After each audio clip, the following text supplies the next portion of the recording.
Hey there, Rooster Teeth fans. Welcome to another episode of Rooster Teeth Reviews. Tonight, we are doing Rooster Teeth Reviews Classics Edition. We're going to be breaking down not only the latest Rooster Teeth news, but also breaking down one of my favorite classic series, PANICS. It's going to be a good time. Stay tuned. You're tuning into the destination for TV superfan discussion, AfterBuzz TV.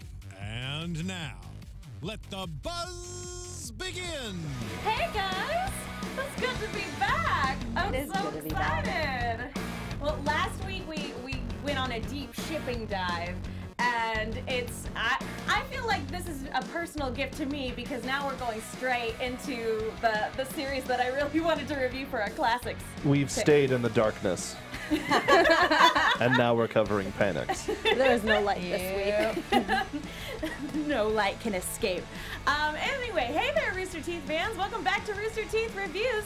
Let's get right to it with me introducing our fantastic panel. To my left, Mark Donica. I'm dead. You can find me on Twitter and dead at Mark B. Donica. To his left, Stacey Shuttleworth. Hey guys, I'm Stacey Shuttleworth. I don't think I'm dead. You can find me all over the web at Stacey Shuttles.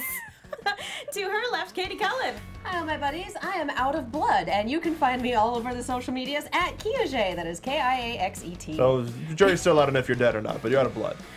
Why is there so much blood? Somebody get me some more blood. And if it were, Yeah. And I'm Megan Salinas. You guys can tweet at me at the Menguin. That's TheMenguin, and I think I just got promoted to Bravo 1. Hey! Oh, jeez. Hey, you've been Bravo 1.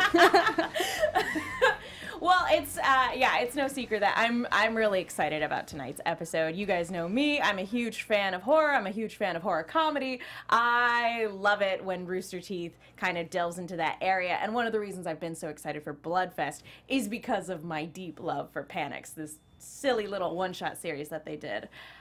Before we really get into our breakdown of PANICS, though, we have some news to talk about. Yeah, we don't need to hit the thing. Anyway. Yeah. Just letting you know. We don't need the AfterBuzz TV news. Well, we got it. Congratulations. Thanks, Megan. Surprise ending. Well, yeah, let's talk about some news first.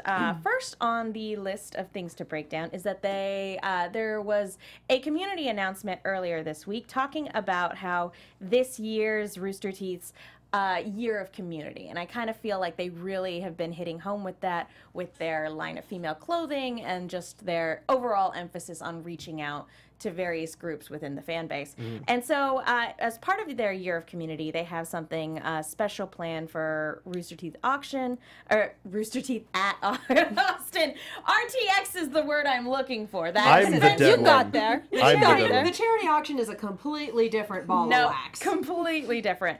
But they're doing two things for RTX Austin this year. One is community track. This year we're thrilled to add a dedicated community track to our RTX programming lineup. We'll be allotting 10 to 12 panels this new track, and we want you to submit your panel ideas. So they are holding applications from March 16th through April 16th. So if you guys are planning on being at RTX and you want to do a fan panel of some sort, that's where you apply. They also made an announcement for Community Corner, which is we will have a dedicated space in the exhibit hall to promote the work and talent of our community. Are you an artist, designer, illustrator, and or creator of cool stuff? We would love to give you the space to show it off. So it's basically like the artist alley that they have at like a lot of other conventions. It's kind of cool that Rooster Teeth's finally like bringing that, because most of the floor is it's mostly businesses who come in looking to sell their Sponsors. Sponsors and vendors, and they do have an artist alley, but it'll be nice to just have a place to show things off, because we have so many incredibly, ridiculously creative people in this community. It'll be nice just to be able to walk in there and be like, yes, all of you wonderful humans.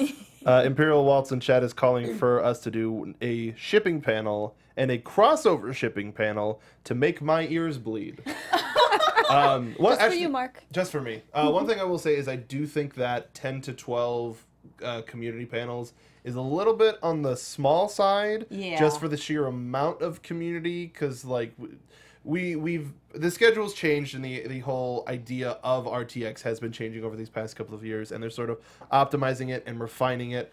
And while I do like these ideas, it seems somewhat like, oh well, if we put them in the corner, then they'll be in the corner and we don't have to worry about them. I see but that's not to say that this is all has like malicious intent or any sort of malicious intent, because this sort of area for community artists is well deserved.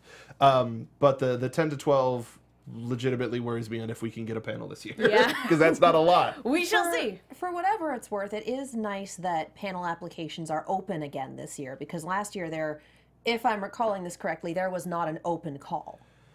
I don't remember. I don't recall. They reached out to people who had previously had successful panels at RTX and said, are you going to do the thing again? And most of the new panels were in conjunction with Screw Attack, I believe. Whose convention did they merge with? Screw Attack. Yeah. Yeah. Most of the new panels were that or new Rooster Teeth properties in one way or another. So I like that they're opening it up again, and I like that they're making it community focused again. Like, I really appreciate that. And I can understand that move that they did last year because it was the team's first time handling it. They had switched over from one publicity company to another. Yeah, talking about RTX last year versus what looks like they're trying to do this year, there were a lot of hiccups. You know, when you change event planning companies, no matter whether you're changing from one company to another or if you're doing everything in-house as they did, there are going to be some bumps along the road, and there were definitely a couple bumps last year for RTX. So it's nice to see that they looked at last year's RTX and they took notes and they're like, okay, this is what we're doing this year. If there's like They're mailing badges this year. That's good. Hallelujah. If there's a community room, like a community panel room, that's like a lot closer to the action, but that's where the community panels are, then cool. Number doesn't necessarily matter. But over the course of 3 days, you can fit more than 12 panels. Yeah. But then it just depends on what they're fitting for the rest of it. No, this is true. Yeah. So talking about upcoming shows, Joe made an announcement about... Joe Nicolosi. Yes. Joe Nicolosi made an announcement about the next season of Red vs. Blue. Katie, do you want to take it away? Let me tell you how excited I am for this, you guys. You know me, I've always been super stoked for Red versus, well, always, for a good chunk of time, have been super stoked for Red versus Blue. We are getting a season 16 and a season 17 because the story that Joe has planned is going to span 2 seasons. We are getting a shorter season but longer episodes. So instead of 24 10-minute episodes, we're looking at 15 or 16, like 15-ish minute episodes. It's still going to have a very long total runtime as a season, and it premieres on April 15th, so a month from tomorrow. Yeah. So I am really ridiculously excited. I am always happy to see Red vs. Blue come back. And also time travel. Yeah, well, they said they're going to pick up, like, right where 15 left off. And part of me is like, yay! And the other part of me is like, Wash is still in the hospital. Like, But he, like, his last line was, oh, also time travel. So there'll be some silliness. Well, the show We has kinda done opened- time travel before. we opened that door in some seriousness and also kind of not last season, so it'll be interesting to see where things go from there. And he did say that he went and looked at commentary and looked at community feedback and kind of tailored things, and that there is a co-writer coming on for the second half of this season. So we'll see where this goes. I'm interested. I'm excited. I can't wait.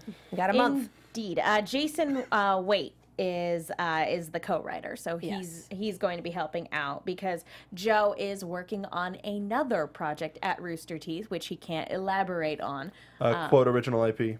Yep. So we shall see. I'm excited I'll be very too. surprised if there's anyone at Rooster Teeth who isn't working on multiple projects at the same time. Yeah, that's very true. Speaking of, there's also another announcement as far as the shows go, and that's regarding Ruby Chibi. Yeah, this came out today. Director Paula Decanini announced that there's going to be a couple of months hiatus of Ruby Chibi, which is something that we talked about on a previous show, because with all of the content that's happening throughout the summer of animation, it being sort of peppered in here and there, just sort of to keep the website alive over the weekend, like you need help doing that. In between seasons of shows, various things here or there, especially now with Red vs. Blue being a shorter season. This next Saturday's episode is going to be the last one. And they just said for a few months we'll be back in June with new characters and new stories. Ooh. So Yes. Who do you guys think they're going to bring on? Oscar. Yo. delicious. What do you think? I mean, yeah, it's gotta be Oscar, right? Like, I mean, we haven't seen like Hazel yet, right? I want to see Hazel and crew. Salem. I would Chibi love Salem. Oh my God. an underground earthbending-esque wrestling sort of thing with Hazel and Port and yeah, things like that. You basically want the boulder. No, we have the boulder, and we interviewed him today on Xbox 12360, Mick Foley. But that's beside the point. But yeah, no, I want just sort of that macho machismo of Port being super like electric and full of energy, and Hazel being down here and expressing the same exact sort of a thing. Like that just sort of the counterbalance of the two of them. That's wonderful. Is it wrong that I really want Chibi Tyrion? Yes. That is not wrong at all, because I also very much want that. But then I would like to see a tiny murder arachnid. I'm down. But then we're getting into characters and people that are past the point of no Pyrrha. And then Think of the fun interactions you can have then. Good things could happen. Greatness can be achieved. I just want to see him freaking out a la Mr. Crocker and the Fairy Godparents. Fairly Odd Parents, rather. Yeah, just the Fairy Godparent freak out. Like, I want to see that from Chibi Tyrion. It would be very interesting to hear Josh Greeley's like psychotic voice coming out of a giant-headed little chibi figurine with like a little scorpion tail. It would be very funny. Imagine him. Like, that's one of the best chibis, though. Like, right? Yeah. The design would be adorable. We know what else would be adorable. Something the chat wants, which is Chibi Ilya. Oh, but you know, absolutely. No. I want like father-in-law hijinks with son and Gira. Yeah, that's what like a Goofy movie-esque style road trip for whatever reason. They'll see eye to eye finally. Oh my god. Sure. And course they'll they have a will. musical dance Because number. I want this now. And Mom and Blake are just cheering him on in the background. Aw. How dare you? What? Why? A Goofy movie is spectacular, and I was just listening to that song earlier today. Yes. Well, we've got big shows, so let's Yes. keep moving. Yeah. We got more things to talk about. Mr. Quinn, also from the Rooster Teeth side of things. Mike Quinn. Mike Quinn. For some reason, my Nike notes Quinn. say Nike. He's not Nike. not And I was a just like, Greek. I'm like, that doesn't look right. Not a That is Greek. probably a typo. So yeah, Mike Quinn gave some site updates. As we've discussed in the past, the site is going through an update, and a much long overdue update. And so something they announced is that part of the updates is that this coming Friday, March 16th, they're going to be testing out something new with the site, and that starting in the morning, they're going to test out several hours of linear streaming that will include a ton of Rooster Teeth and Let's Play shows, including the new animated series Nomad of Nowhere. Linear, and by linear streaming, they mean like old school TV. It's yeah. TV. Yeah. Pretty much. Funhouse has been testing this out for like a couple of months, where like over the weekend when they don't have content, they just have a stream of stuff going 24/7 on their YouTube page. Mm-hmm. So I think this is really smart, because a lot of the Let's Play stuff, there's certain series that you can eliminate, so it's not like story-based stuff where they're playing through like Resident Evil 7 or Breath of the Wild or whatever, but just to sort of tune in and go, hey, what's on? Oh, funny video game hijinks. Something like that. Indeed. I mean, that's kind of the reason I keep Overwatch League on in the background at night. It's just like, all right, this is fun. This is some good noise. And occasionally you look up when people start screaming and fun stuff is happening. Which is how I treat a lot of Let's Plays. Speaking of, don't they have talking on the fauna side of things? Don't they have The Funhouse, The not the Funhouse. Faunus. Oh gosh, I've got Ruby on we'll the brain. I took it off of the rundown because it's not really anything. But Achievement Hunter has the series called Theater Mode, where they watch crappy movies and they talk over them like it's MST3K. Or riff tracks, depending on how old you are. And they announced that Funhouse is doing a mini-series of 6, and they have a movie podcast themselves, where and a Silk Stockings podcast called Talking Stockings. But yeah, giving them the reins to this franchise. I think it's only a matter of time until Sugar Pine 7, Cow Chop, Game Attack, any of the other Let's Play family folks, kind of funny, they start doing this too. But I think it's the start of something cool. Yeah. But not anything that we really need to talk about. I feel like that's something we could do. That could be fun. That could be fun. Well, that's something that the studio used to do here. Yeah, watch-alongs. But yeah. they used to. Achievement. Yeah. Theater mode. They license the movie, so you see the movie and them in the corner, and yeah, it's a big to do. I can't imagine having to edit that crap. They go, no, stop, rewind. I was like, no. Well, talking about Nomad of Nowhere, we also have some news regarding Nomad of Nowhere. We got another bit of character art for a character called Scout. If we want to pull that up, we're full screening it. I love her. She's sass, adorable. For those of you listening on iTunes, we're looking at it, and it's much like we described the character art on the last episode. This one, it's bright, it's colorful, it's got this cute camp sort of esque style to it, without it being, but it still has its own unique style to it. She is ginger as hell, and I love it. Well, she has giant anime red hair. I need to figure out how to make that wig work. But they had to accentuate the gingerness by giving her a green shirt too. Of course. I mean, of course. Cosplay some Square Enix, and then that's basically how you make the The descriptor that they tweeted out was right hand to Captain Toth. Scout is a desert wildflower who knows a thing or two about adventure. From her books, at least. My favorite kind of character. Let's Dork! go. Oh, man. Let's go. I read all about adventure and cowboys running off into the sunset, and it's going to be great. So have you ever done this before? Well, no, but I read about it. I read the manual. I am set. Let's do it. They did release a clip, which Steve can then cue up for us while we keep talking, which I was really surprised at. I thought that they were going to not let anything happen until the show. I thought it was just going to be the character art, and here it is. Yeah, and we have no sound off just in case. Or no sound on just in case. But yeah, it's Scout poking around at the magical rock creatures, and you can see I her love freckles. this She's so cute. much. Yep. I love how terrified the rocks are. I love this giant rock that is just done with life right now. Tony Stoney.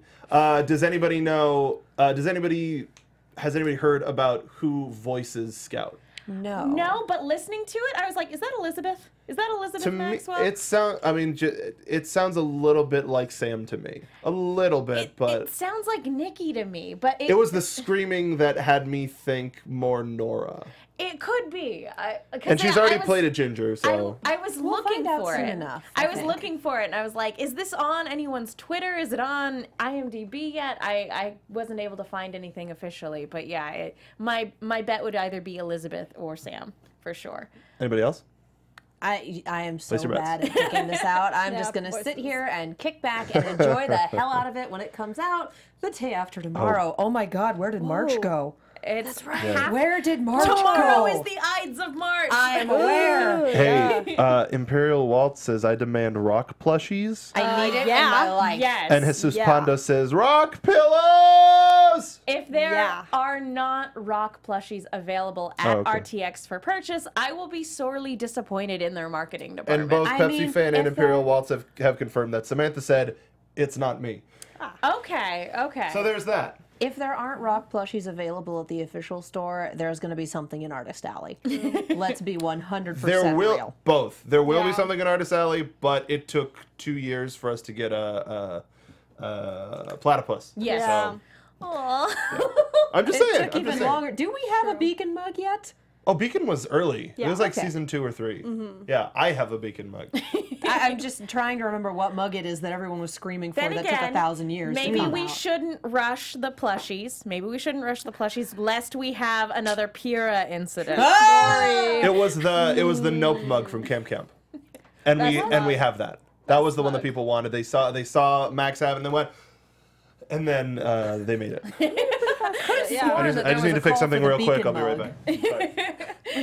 Okay. Oh, something occurred. It's okay. Go ahead. Okay. So one of the things No, shoot, shoot. one of the things I also wanted to talk about was Bloodfest, the third feature-length film that Rooster Teeth has produced after Laser Team and Laser Team 2. Premiered out South by Southwest this weekend, and I had my eyes like glued to their Twitter feed as they were doing stuff from the red carpet. I will say that I'm a little surprised because the reviews for Bloodfest have been mixed. I saw one review that claimed that, you know, how last week I was talking sort of jokingly about how the meta commentary deconstruction is a little bit played out. And then Mark made fun of me for having a monocle. Yeah, I did. One of the criticisms I saw about the film was that it thinks it's more clever than it actually is. And it's hard to say, just having seen the trailer. You know, we still haven't gotten any more from the film itself. You know, we're going to have to wait until it gets released. But, like, on the one hand, I'm kind of disappointed. On the other hand, there are other reviews that are like, it's good, gory fun. So I'm trying to temper my expectations a little bit. In terms of reviews, what I've found helpful for stuff like that is find out who wrote the review and find out what they've said about other movies. Basically go through and go, do I usually agree with this person's opinions? Words. I am super good at words tonight, y'all. Do I usually agree with their opinions? So don't worry about it. Do they like horror movies or do they dislike horror movies? Like, what do they feel about the genre? What are their biases? Do their opinions align with yours? Because it's entirely possible that someone you don't agree with at all will love it. Or that someone you don't agree with will hate it, and you can pretty much take the opposite of what they've said. It's like everyone who said, oh, Black Panther is terrible. It's like, you're a white guy, aren't you? 90% of the time. Either that or you just hate fun. Yeah. Also true. So That is prerequisite. So in terms of reviews, it's always worth it to go and see if they have a bias, if they have opinions on genre already. I'm the worst person to send to review a horror film. I'll spend half the time under the seat. Like, no. So I will say, too, because it is a Rooster Teeth property, and yes, it should be able to stand alone on its own merits, but it also, Rooster Teeth stuff happens to have a lot of inside jokes in it, and I don't know if Bloodfest does, but I'd also be willing to bet that for a lot of those inside jokes for the communities, an outside critic isn't going to pick up on those things, and so some of the humor will be lost. Well, I mean, the first Laser Team didn't have too much. That's true. When it comes to that, they were like in the background, like Ashley was dressed as X-Ray in the background of nerds at the end, and Adam was dressed like a Viking. Like that, it's they know that they're making stuff for a wide audience as well, and they bury them. They like pepper it. Yeah. It's not like, you know, 6-7 seasons into Red versus Blue where a lot of stuff is just inside joke on inside joke on inside joke. Yeah. Why do they keep asking why they're here? No, it's none of that. Yeah, so I don't know. Like I said, I'm a little disappointed, but at the same time, I'm like, you know what? I'm gonna wait and reserve judgment until I get a chance to watch it myself. Yes. Yeah. Always the best way to do it. But regardless, like I said, I'm still hearing that a lot of people think it's good, gory fun. And speaking of fun, do you guys want to have fun and learn and grow in all areas of your life? For those who do, have we got a podcast for you. Conversations with Maria Menounos Podcast Edition is hosted by our AfterBuzz TV founder, Maria Menounos, and drops every Friday on iTunes. Conversations with Maria Menounos features celebrity and influencer interviews, along with secrets and tips on how to be better in all aspects of life, from health and wellness to career and relationships, finances, and more. Let our Maria be the big sister you never had. Just go to iTunes and subscribe to Conversations with Maria Menounos for free. Be sure to rate and comment, and when you do, let Maria know that it was the Rooster Teeth Reviews podcast who got you there. Conversations with Maria Menounos Podcast Edition. Check it out. Specifically, Mark. No, all of us. I'm pointing, like, for the people watching, I'm pointing at the logo. There we go. I'm pointing at the show. And before we switch gears on over to PANICS, we also want to take a moment to talk to you guys really quickly about iTunes. Folks, thank you so much to everybody who's gone to iTunes to rate, subscribe, leave a comment. We love hearing from you, and it's the best way to let our producers know that you guys like the show that we're putting on. And we don't have any new reviews this week, but for those of you guys who do comment on iTunes, we give you a shout out on the show because we love you and you're great. And we also want to say thank you to everybody who comments comments in the live chat and on the comments on YouTube. You guys are phenomenal, and we love you. And the hashtag, especially last week when we were doing oh my ships. gosh, that was so great. It was full of garbage. How dare I think Litter. the mug and thermos ship was just the best. Well, yeah, that was one of the thing. crack ships that somebody in chat came up with. Oh, I crack love ship. it. That was the absolute Even best. without context, it was beautiful and I loved it. So It made my night. thank you for that. There were so many great things. Hey, so apparently Ruby is in Ready Player One.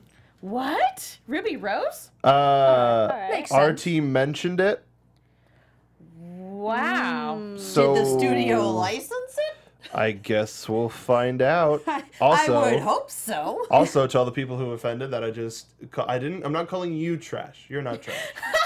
You're beautiful people. Your ships. Yeah, your ships. You realize that could be You're just allowed as to bad. like fictional garbage fires as long as you don't start a real one.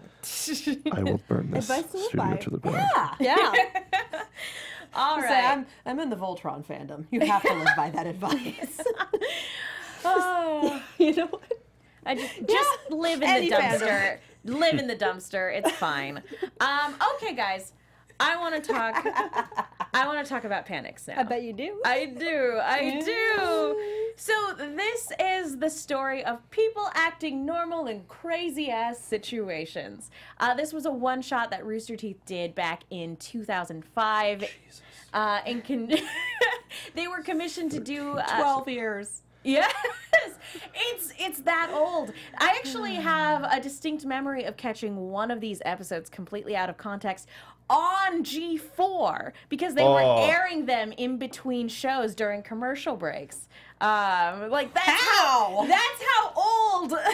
At least you didn't say series Tech is. TV. Did they have to bleep it? Or No, I mean, do you watch some of the old shows? Yeah.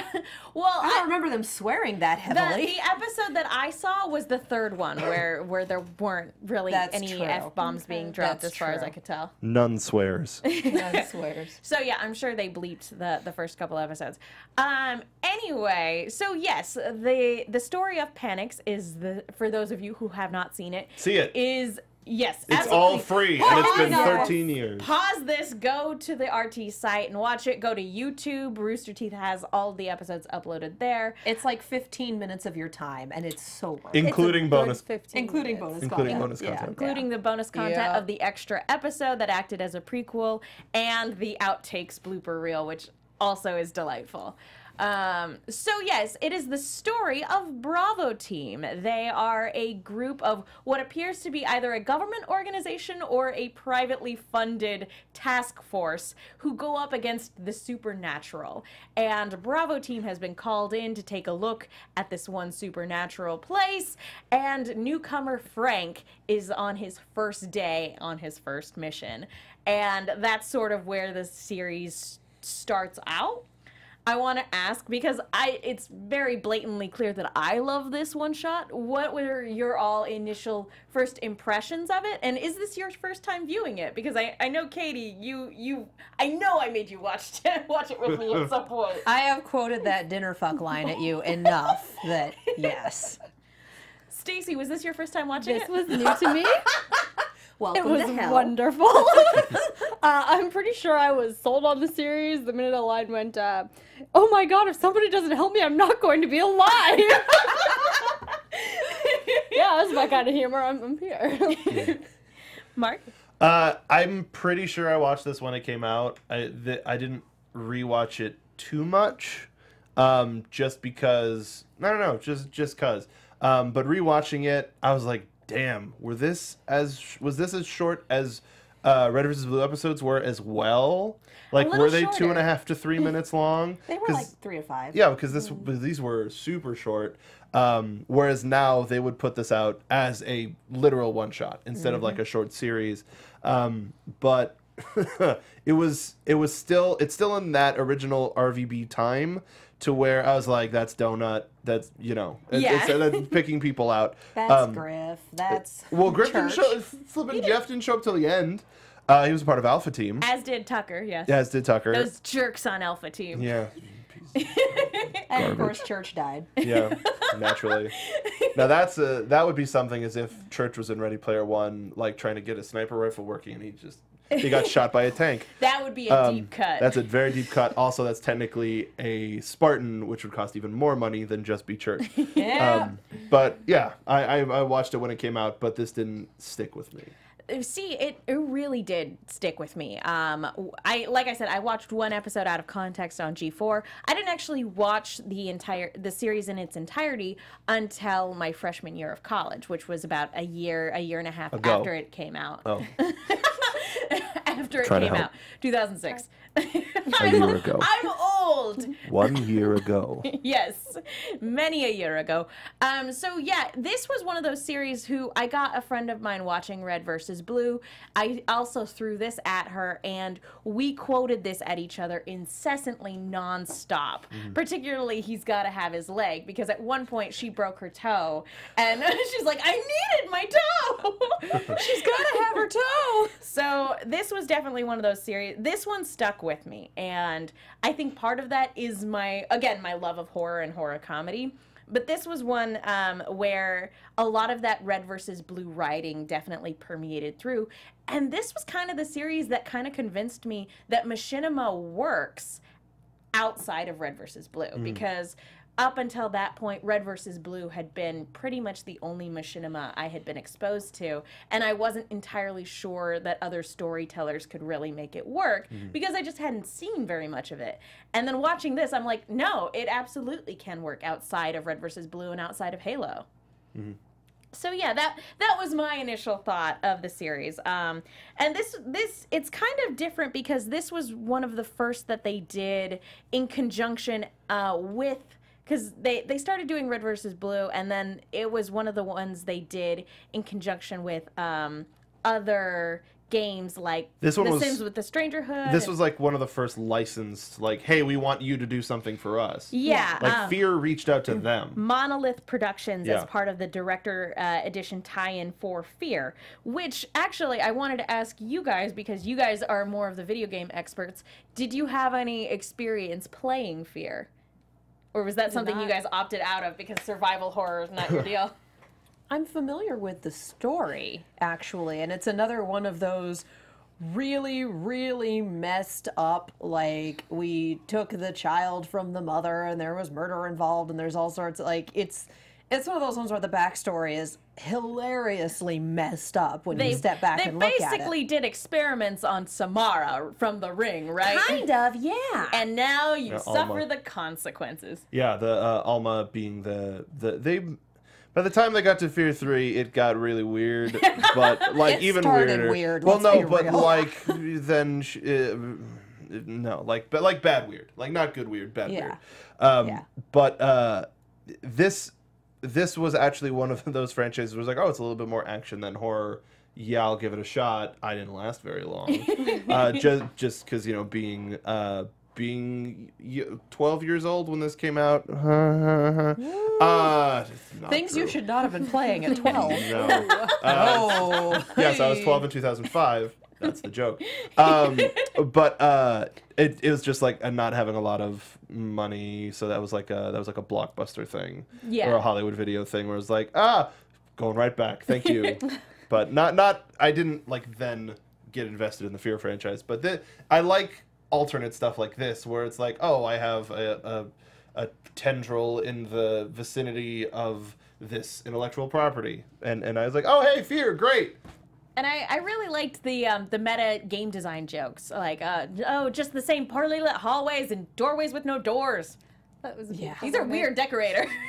Yeah. What weird taste. Well, it's bad. For a game like Fear, and for the genre of survival horror, you kind of have a task of setting yourself apart from Resident Evil. Because Resident Evil is kind of you say, oh, survival horror game, and people go, oh yeah, Resident Evil, the one with the zombies, or the one, like... Or Silent Hill. Silent Hill. Yeah. Those are the two powerhouses, I think. But the Silent Hill is a little more attempting to not be murdered by monsters, and Resident Evil is a little more, let's Kill go all murder the the monsters. Yeah, Silent Hill's never mind. Semantics. Yeah, but as a survival horror game, you really have to work hard to set yourself apart. And I have to wonder if teaming up with Rooster Teeth for essentially a re-release of the game wasn't a little more, hey, you've got an audience, point your audience's faces our way. But then that sort of goes, oh, is there comedy in this game? I think that if that was the case, that would be false advertising. Because Fear, the parts where Fear is funny, it's not on purpose. A lot of very disappointed Rooster Teeth fans. Yeah. But I mean, there's not It's a comedy game. I mean, What is this? Halo's not a comedy game either. I mean, Rooster Teeth fans, for the most part, are smart enough to be able to differentiate their highly produced fan fiction from the stuff that Bungie puts out. But I would also say, So- arguably, that Halo, while still kind of a new franchise at the time, had that fan base there, whereas Fear was an entirely new sort of intellectual like property. this was part of like let's get our name out there. Let's get let's tap into this already pre-existing fan base and do something fun and get fans that way. I will be honest, as somebody who has never played Fear, I was definitely interested in it when I sat down and watched PANICS for the first time. I was like, yeah, sign me up for that game that I can't afford at the moment or have time to play. If I had the system where basically if I had the time and money, I would have played this game because of this series. Even though obviously like the writing is completely different, this was a one shot. Speaking of the writing, this was actually the winner. This miniseries, it won an award for best writing at the 2005 Mission Film Festival, and I kind of have to agree with that. I don't know what the other candidates were that year, but I look back at this and I'm like, yeah, this was kind of this was red versus blue writing at its funniest. Oh, yeah. Matt threw me off. Why the code word? Well, no, That just really just like that's Matt. Could they not find a black guy? Could they not? I love you, Matt, but I was like, that's especially being a Red versus Blue fan and a Rooster Teeth fan, and going back, you're like, oh, well, that's Matt Hullum. So it's a little distracting from that end, but I'm sure coming out, everybody goes, it was way different because there wasn't. The production team was so different back then. And not even that, but just the fandom was different. It wasn't this establishment of 15 seasons of hearing Sarge and knowing that Matt's the director, this creatively, this and that, and being just familiar with Matt to where you can point out that he's O'Malley, that you can point out this or that, but going back, it didn't age very well, at least for me. Oh, No, I mean specifically that performance. Like the dialogue and everything, but specifically that performance was like, that's Matt. They could have found somebody. That's fair. I mean, they did. I mean, gestures to Jason. They did reach out to like David Zellmer to do a voice, so it wasn't just limited to their immediate production crew. Even more so. That's what I mean. Is like you already started reaching out, keep reaching out. Then it might have been a thing of like it is with most like smaller productions. Is well, I don't have a part. I'll do this part. Yeah, sort of pretty a thing. much. And I don't hold that Or it against was them. literally who's here right now. Yeah, and I don't. We have a deadline. I don't hold that against them at all. Not whatsoever. Again, when your whole production team is like 5 people and whatever's in the storage closet, 5 people and a mop. you work with what you got. So I do want to ask you guys though, because one of my biggest disappointments is, even though I love how well tied together and how tight this like 15 minutes of content is and how wildly entertaining it is for me, something I was always kind of disappointed by was that it was never an ongoing series. I want to know, let's start with you, Mark. Do you think this could have been an ongoing series like Red versus Blue? I think if it was going to be, they wouldn't have written it as a single story. They would have left a couple more, like Frank being the ghost, like that takes away all of the sort of places that you can go. They wrote this with an ending in mind, so I don't know if there was ever a desire to make this a full series, but I think it could have worked, especially similarly to Halo with the Fear games evolving and the visual style evolving. I think it was possible. If they kept it intimate, I think it could have been something cooler. And if they hadn't murdered most of the cast. Well, I said that. That's what I said. Okay. Stacey? Yeah, I do like how kind of it was very well put together as the story that it was, and so I enjoyed that, and it seemed like a complete story. I would have watched more of that, though. I think that they could have kept going with that kind of humor, especially with the writing that they had on it. If they could expand that idea throughout the whole game and kind of follow the story, I guess follow along the storyline a little more. There's more things they could have gotten into. I'm not sure they could have done it without really stretching the premise. It just, even without, murdering most of the cast, it seemed like a very limited setup. Like, it was written to have an ending, to be just one small story. And I feel like in order for it to be a larger continuing series, it would have to be almost unrecognizable. Yeah, as much as I love it, I love this one shot and I love how it's constructed. But the first time I was watching it, I didn't know it was a limited run. I kind of thought like, oh, they're doing like a new thing. And so by the time I got halfway through it and half the cast was dead, I started going like, oh no, this isn't going to be an ongoing thing. So yeah, do you guys think that, like, I feel, personally for me, I feel like it would have had to have been retooled in order to make it work as an ongoing series? And so I'm torn because I would have loved to have seen what they could have done with that, because horror comedy is so my jam. I would have loved to have seen these writers continue to play around in that space. But at the same time, I don't know if I would trade what it is for anything. It's like, you remember 9, the movie that came out that was animated and had kind of like the sackcloth? Yeah. It's kind of like that. Like, we have this wonderful small short that's just beautiful to watch and very well done. And then we attempted to make it a big Hollywood blockbuster movie with a huge voice cast and whatnot. And it wasn't a bad movie by any stretch of the imagination. It was actually wholly terrifying in some parts. But there's just something simple and beautiful about the short. And I feel like that's kind of where we are here. Like, we have this small, beautiful, hilariously profane, murdery thing. Trying to make it bigger, I think, would lose a lot of that magic. That's fair. Well, Look at us, conflicted. I will never not feel that dissonance in my heart. But no, kind of, again, tying into your guys' video game experience, if you guys feel like this is better as a one-off short, is there another horror franchise that you think this could have worked with? I'm really bad with horror franchises because they're very scary. That's usually... That's usually the point, yes. I mean, I not know all. that's the point. Not all. Not all, but sometimes that's the idea. I barely made it through BioShock, okay? Bless, I love you. But that was, yeah. I like watching horror movies and being scared. I don't like having to be the person in first person. I will say that, yeah, there are a lot of the survival horror type games aren't necessarily set up for machinima-esque storytelling. So you would have to pick something, like, in my mind, like Left 4 Dead, and kind of go...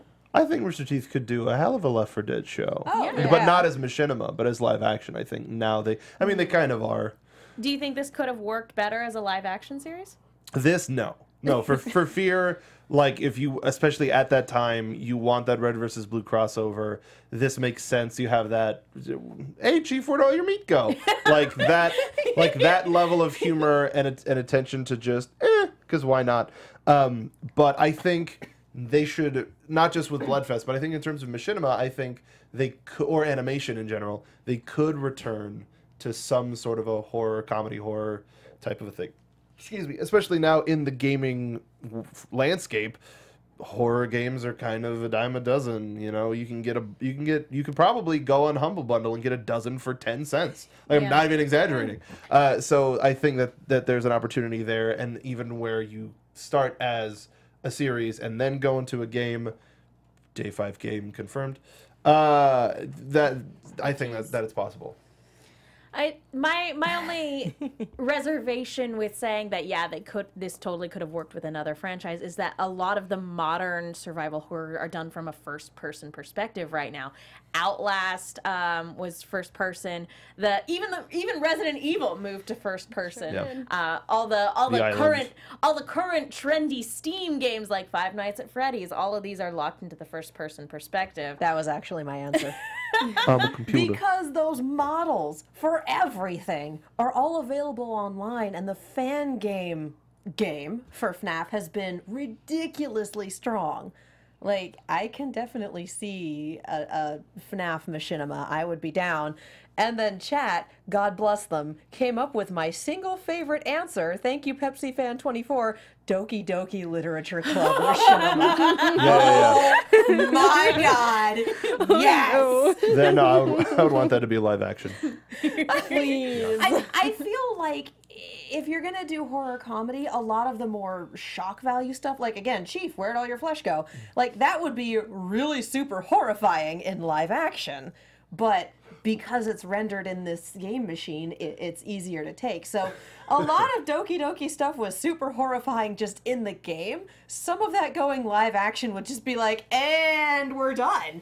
Yeah. So I feel like keeping it within the cutesy animated happy music bit of the game and the occasional why is my life glitching would be amazing. Yeah. Oh my God. In fact, Final thoughts on this show. Final thoughts on this show before we wrap it up for the evening. I liked it. If you haven't seen it just because it's an important part of RT history. And yeah, let's get a remaster. Absolutely. Please. No, I'm glad I got an opportunity to kind of learn that this existed and watch it. This is kind of the thing that I would put on, like, just in the background when I have an extra 10 minutes to spare, like... I'd never seen the blooper reel before, and Bernie complaining about why did they even give me a script when all I'm doing is screaming in pain just kind of gave me life. But yeah, no, I adore this little mini-series so much. It's so much fun. Watching the outtakes really made me appreciate the improvisational skills of the Rooster Teeth voice cast. They are fantastic improvisers. And honestly, just at one point, I think I almost had this entire series memorized. Sounds like, about right. I really love this, and if you haven't seen it, go watch it. It's fabulous. Do the thing, love yourself. So really quickly, before we do sign off, because we do know a lot of you check out before the end of the show, I just want to take this opportunity to thank our executive producers, Maria Menounos, Kevin Undergaro, and Phil Svitek, and the entire AfterBuzz TV staff. They are responsible for giving us this crazy place for us to talk about shipping or years 13-year-old franchises, and really take chances and get a chance to explore this space that we have created for ourselves. And make sure... take a look at AfterBuzzTV.com. It just got redone. So find a series that you like, whether it's TV, whether it's whatever. We have a lot of great shows available for everybody. So AfterBuzzTV.com. Leave questions down below. Subscribe here at AfterBuzz Animation. Yeah, and thanks to the fine folks at AfterBuzz TV. Thank you guys for watching. Katie, where can people go if they want to find you? Hi, all my buddies. You can follow me all over the social medias, as well as on Twitch and YouTube at Kiaxet. That is Kiaxet. If you're into other animated stuff, the Voltron Season 5 finale after show is Monday. Do the thing. Stacey? Guys, I'm Stacey Shuttleworth. You can find me all over the internet at Stacey Shuttles. I also play games on Inventory Full PT on Twitch. I've been playing Doki Doki Literature Club. Yeah. So I will finish it one day. And I'm Mark B. Donica. You can find me on Twitter at Mark B. Donica. I'm also part of Inventory Full PT. We do a live talk show on Monday nights. Please check that out. Also, I'm part of the Movie Trivia Schmodown. So there's a live show tomorrow. I'm going to be going to that. And then also just stay tuned on Collider. I'm going for the #1 contendership soon. I finally know my competitor, and he's a former Bachelor. For God, I don't mean just like, oh, he's a Bachelor. From ABC's The Bachelor. That's amazing. Yeah, that's going to be, yes, ma'am. But yeah, Mark B. Donica, thank you, everybody. I'm Megan Salinas. You guys can tweet at me at the Menguin. That's TheMenguin. Just follow me there. I do a bunch of stuff. Again, I just wanted to take a moment to reiterate, thank you guys so much for sticking with us through all the technical issues. You guys... Just because there may be random pieces of questionable meats or viscera around the city, you may or may not be able to take it without some sort of repercussions. Thanks again to all of our new listeners joining us after the tower fell. We take pride in being your one and only source for local news and happenings.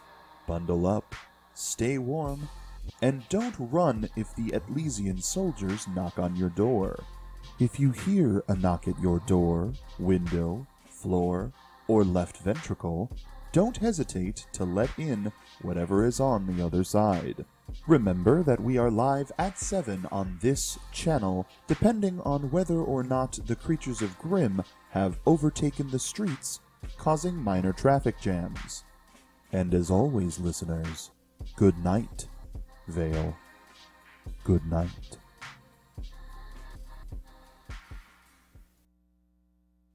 From executive producers Maria Menounos, Kevin Undergaro, Phil Svitek, and the entire AfterBuzz TV staff, we would like to thank you for listening to the AfterBuzz TV network. To watch or listen to other after shows and post comments or questions, be sure to visit AfterBuzzTV.com. I'm Sir Richard Wentworth, and this has been a presentation of AfterBuzz TV. The views expressed herein are those of the hosts only and do not necessarily reflect the views of AfterBuzz TV or its owners or principals.